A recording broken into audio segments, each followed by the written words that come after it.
Picture warm, gooey cookies, crunchy candies, velvety cakes, waffle cones piled high with ice cream.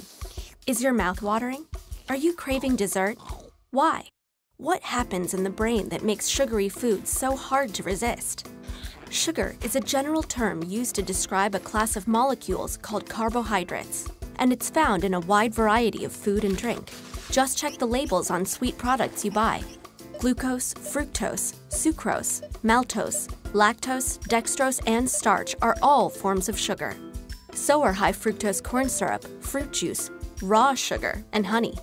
And sugar isn't just in candies and desserts. It's also added to tomato sauce, yogurt, dried fruit, flavored waters, or granola bars. Since sugar is everywhere, it's important to understand how it affects the brain. What happens when sugar hits your tongue? And does eating a little bit of sugar make you crave more? You take a bite of cereal. The sugars it contains activate the sweet taste receptors, part of the taste buds on the tongue. These receptors send a signal up to the brainstem, and from there it forks off into many areas of the forebrain, one of which is the cerebral cortex. Different sections of the cerebral cortex process different tastes: bitter, salty, umami, and in our case, sweet. From here, the signal activates the brain's reward system. This reward system is a series of electrical and chemical pathways across several different regions of the brain. It's a complicated network, but it helps answer a single subconscious question. Should I do that again? That warm, fuzzy feeling you get when you taste grandma's chocolate cake? That's your reward system saying, yes. And it's not just activated by food. Socializing, sexual behavior, and drugs are just a few examples of things and experiences that also activate the reward system. But overactivating this reward system kickstarts a series of unfortunate events: loss of control, craving, and increased tolerance to sugar. Let's get back to our bite of cereal. It travels down into your stomach and eventually into your gut. And guess what? There are sugar receptors here too. They're not taste buds, but they do send signals telling your brain that you're full, or that your body should produce more insulin to deal with the extra sugar you're eating. The major currency of our reward system is dopamine, an important chemical or neurotransmitter. There are many dopamine receptors in the forebrain, but they're not evenly distributed.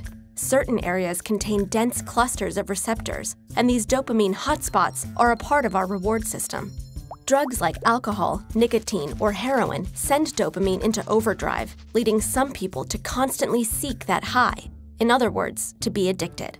Sugar also causes dopamine to be released, though not as violently as drugs. And sugar is rare among dopamine-inducing foods.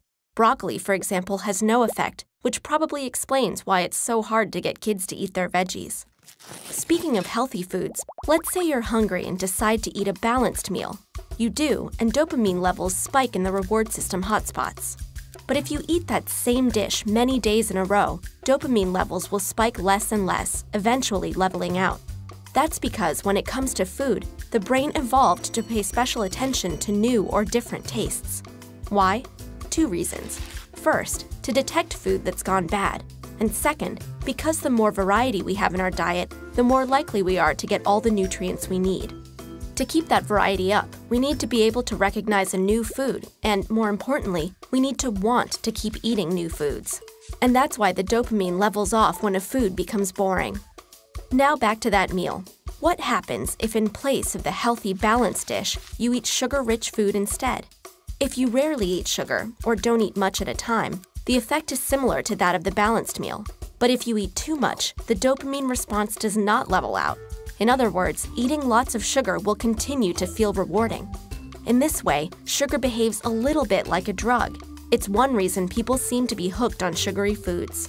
So think back to all those different kinds of sugar.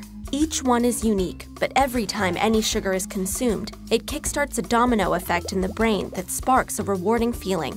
Too much too often, and things can go into overdrive. So yes, overconsumption of sugar can have addictive effects on the brain. But a wedge of cake once in a while won't hurt you.